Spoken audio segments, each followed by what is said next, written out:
نقطہ نظر میں ایک بار پھر خوش آمدید. بات ہو رہی تھی جنرل پرویز مشرف اور خصوصی عدالت میں ان کے کیس کے حوالے سے, تو کامران صاحب سے ہماری رابطہ نہیں ہو سکا شام صاحب لیکن شام صاحب آج وہاں پہ یک طرفہ سماعت نہیں, یک طرفہ سماعت نہیں کہ سارے وکیل جو ہے سپریم کورٹ چلے گئے.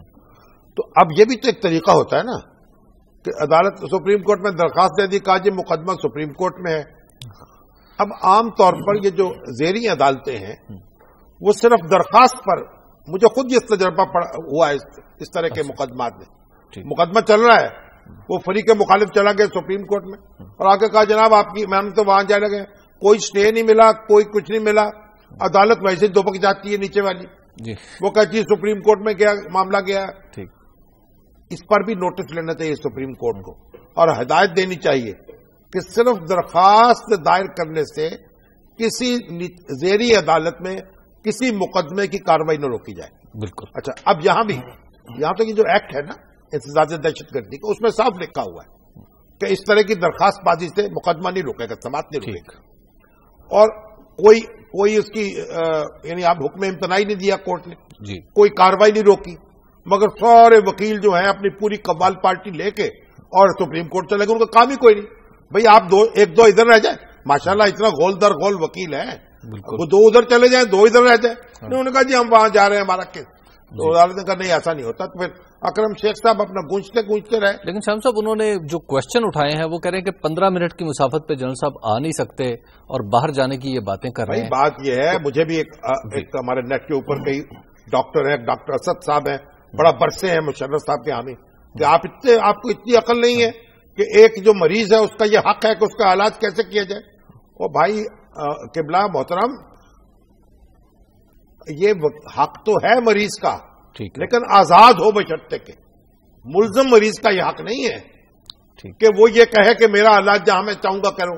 اور دوسری بات یہ کہ ایسا مرض, لیکن علاج تو کروا سکتا ہے, ایسا مرض جس کا علاج پاکستان میں نہ ہو سکتا ہو, اس کے لیے تو چلیے ملزم کو بھی باہر بھیجا جا سکتا ہے. ٹھیک ہے, لیکن یہ تو مقدمہ, بھائی 10 لاکھ آدمی یہاں سے, وہ شیخ صاحب نے کہا بھائی ہوئی ہے اینجیوگرافی وہاں سے, یہ آرم فورسز کا ادارہ ہے وہاں سے, اور پاکستان کے درجنوں ہسپتالوں میں روز درجنوں لوگوں کی اینجیوگرافی ہو رہی ہے. بالکل. اور جناب یہ اب انہوں نے کہا جی میں اینجیوگرافی نہیں کرانے دوں گا. یعنی کیا تماشا ہے. اس کو شرم آنی چاہیے اس طرح کی ہیلے باتیوں پر. ٹھیک ہے, تو شام صاحب اب ویسے کوئی اور راستہ کچھ چارہ, مقدمہ لڑے گا, فیس کریں. ٹھیک ہے. شام صاحب اگلی خبر کی طرف چلتے ہیں, اور اگلی خبر ہے جو کل اجلاس ہو رہا ہے اس کمیٹی کا جو نامزد کی گئی ہے طالبان سے مذاکرات کے لیے. ہاں, جو وزیر اعظم نے جو 4 کمیٹی 4 آدمیوں کی نامزد کی ہے, اس کا کل اجلاس 8 بجے طلب کیا ہے انہوں نے. ویسے ہم جب اس تو حوالے سے ایک شکوہ بھی ناشتے پہ ہوگا, اس پہ کوئی ایک شکوہ بھی ہے اس خبر کے حوالے سے. کیا کہ یہ پہلے ایک چینل کو دی گئی ہے کیونکہ ہمارا تعلق اس سے ہے, یعنی عرفان صدیقی صاحب کے اوپر الزام لگایا جائے. عرفان صدیقی صاحب کا الزام ہے جی, تو شکوہ ہے, الزام کیا ہے, شکوہ ہے. چلیے اب تو بھائی ان کا تعلق تو نہیں, ان کے ایک دوسرے صاحب ہیں, ان کا بھی تعلق, ان کا بھی رحیم اللہ یوسف زئی صاحب کا. لیکن میرا خیال یہ ہے کہ اب اس طرح کی شکایات تو پیدا ہوتی رہیں گی اور نفع بھی ہوتی رہیں گی. اچھا, یعنی کچھ خبریں کسی کو پہلے, کچھ خبریں کسی کو. عرفان صدیقی صاحب میرا نہیں خیال ہے کہ وہ اس طرح کی ان کو زیر زمین سرگرمیاں جاری رکھنی چاہیے. ٹھیک ہے, بالکل. تو شام صاحب اب اجلاس ہو رہا ہے اور اس کے بارے میں اب ایک فنڈامنٹل کوشچن ہے. وہ یہ ہے, بار بار سب لوگ پوچھ رہے ہیں کہ وقت چونکہ نہیں دیا گیا, لہذا کوئی پتہ نہیں ہے کس مقام پہ آ کے یہ کمیٹی بھی بریک ڈاؤن کر جائے جیسے پہلے کرتی. اصل میں یہ جو کمیٹی ہے نا جی, یہ بڑی دلچسپ ہے. اس کے 4 ارکان ہیں جی, اور 3 تو بہرحال کل کیمرے میں موجود تھے. ٹھیک ہے, میڈیا ٹاک کر رہے ہیں. رستم شاہ محمد جی, عرفان صدیقی اور رحیم اللہ یوسف زئی. حسب توفیق سب انہوں تینوں نے اظہار خیال کیا. ٹھیک ہے. میجر عامر صاحب کو میں نے نہیں دیکھا کہ وہ کسی پروگرام میں آئے ہو. وہ پہلے بھی کم کبھی, وہ ویسے بھی ذرا پردہ نشینی پسند کرتے ہیں. تو وہ اب یہ جو 3 اگر حضرات یہ روزانہ ٹی وی کیمروں کے سامنے اسی طرح آتے رہے اور پل پل کی, اب عمران خان صاحب نے کہا اوپن ڈائلاگ ہونے چاہیے. بالکل ٹھیک ہے نا, بالکل ٹھیک بات ہے. یعنی بالکل کھانا جو ہے سڑک پہ پکانا چاہیے. تو بھائی پھر تو کیمرے ہوں گے, پل پل کی وارداتیں ہوں گی, پھر ان پہ تبصرے ہوں گے, اور پھر جناب پبلسٹی ہوگی, اور کوئی کہے گا مجھے اسپوکس مین بنا لیجئے, کوئی کہتا مجھے بنا لیجئے, اور پھر تینوں اسپوکس مین ہوں گے, چاروں ہی ہو جائیں گے اللہ کے وجہ سے, کیونکہ کسی ایک دوسرے کو کیوں تسلیم کریں گے. بس پھر تو درگت بن جائے گی ہماری ساری اور مذاکرات کی بھی. تو پہلی بات تو یہ ہے کہ یہ ہمارے جتنے ہمارے معزز دوست ہیں ان کی خدمت میں یہ ہے جو شوق خود نمائی ہے اس پہ ذرا قابو پا لیں. ٹھیک ہے. اور کوئی طریقے سلیقے سے کوئی اطمینان سے بیٹھ کر گفتگو کا آغاز کریں, آپس میں بھی مشورہ کریں, اور یہ کیمروں کے لالچ میں مبتلا نہ ہو. ٹھیک ہے. ایک مشورہ تو ان کو یہ ہے, اگرچہ اپنے مفاد کے خلاف ہے, کیونکہ ہمارے تو بھی بھائی بند کہیں گے ہمارے کیمروں کی رونق لگی تھی. بالکل. تو یہ کمروں کی رونق بڑھائیں, کیمروں کی نہیں. اس سے کوئی مذاکرات کو نقصان ہو سکتا ہے نا. ٹھیک ہے. کوئی کچھ کہے کوئی کچھ کہے, پھر ادھر سے بھی شروع ہو جائیں گے جو اگر ان کی کمیٹی بن گئی. بالکل. تو پھر کمیٹیاں ہی پڑیں گی اور کچھ نہیں ہوگا. ٹھیک ہے. اور پتہ نہیں کس کا نکلے گا پیسہ, کس کا نہیں نکلے گا. جی. تو ایک تو کام یہ کرنا چاہیے اگر سنجیدگی سے کچھ معاملہ کرنا ہے. ٹھیک ہے. اور باقی تو پھر دعا کی اوقات کار کا تعین, یعنی اس ڈیوریشن کا تعین جس میں ہاں یا نہ کا فیصلہ ہو سکتا. ایسے نہیں ہوگا, یہ کوئی شادی نہیں ہو رہی, ایجاب و قبول ہوگا. یہ رشتہ طے ہوتا ہے, بہت آنے جانے سے بڑی وقت لگتا ہے. ٹھیک ہے. ایجاب و قبول میں ذرا ہو جاتی ہے فوراً. تو پہلے تو باس کا کام ابتدائی کرنا ہے ان کو, اس کے بعد دیکھیں گے ایسی گھڑی آتی ہے. ٹھیک. تو پہلا کام تو دیکھیے, وہ ہم نے ایک بات عرض کی تھی اور آج تک کئی ہمارے دوسرے دوستوں نے بھی کہی, حضرت مولانا طاہر اشرفی صاحب نے بھی یہی کہی. بات یہ ہے کہ آپ جنگ بندی کرائیں پہلے. ٹھیک. بس فریقین کی طرف سے ایک دوسرے پر کوئی حملہ نہ ہو. جنگ بندی اور زبان بندی, اور زبان بندی اور جنگ بندی. بس سبحان اللہ, کیا بات آپ نے کہی ہے. ایک بریک کا وقت آ گیا ہے, بریک کے بعد ہم دوبارہ آپ کی خدمت میں حاضر ہوتے ہیں. آپ دیکھتے رہیے نقطہ نظر.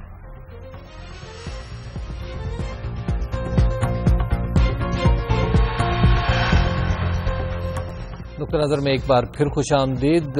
بات ہو رہی تھی مذاکرات کے لیے قائم کردہ کمیٹی کے حوالے سے. اب شام صاحب, یہ کمیٹی طریقہ کار کیا اختیار کرے گی؟ فون پہ بات کرے گی, آمنے سامنے ملاقات کرے گی, کچھ چھپ کے کچھ کرے گی؟ یہ کمیٹی والوں کو چاہیے کوئی طریقہ کار اختیار کریں گے کوئی. اب دیکھیں, وہ اگر طالبان نے بھی کوئی کمیٹی مقرر کر دی تو پھر آپس میں رابطہ ہوگا, ہمارا ایک رابطہ ہوگا, بیٹھیں گے, دیکھیں گے کیا بات کرنی ہے, کیسے کرنی ہے. کئی کام ان پہ چھوڑ دیے جائیں. قطر سٹائل میں بھی تو بات ہو سکتی ہے, کسی طریقے سے بھی ہو سکتی ہے. جی. قطرہ بھی ہو سکتی ہے, دریا بھی پورا ہو سکتا ہے.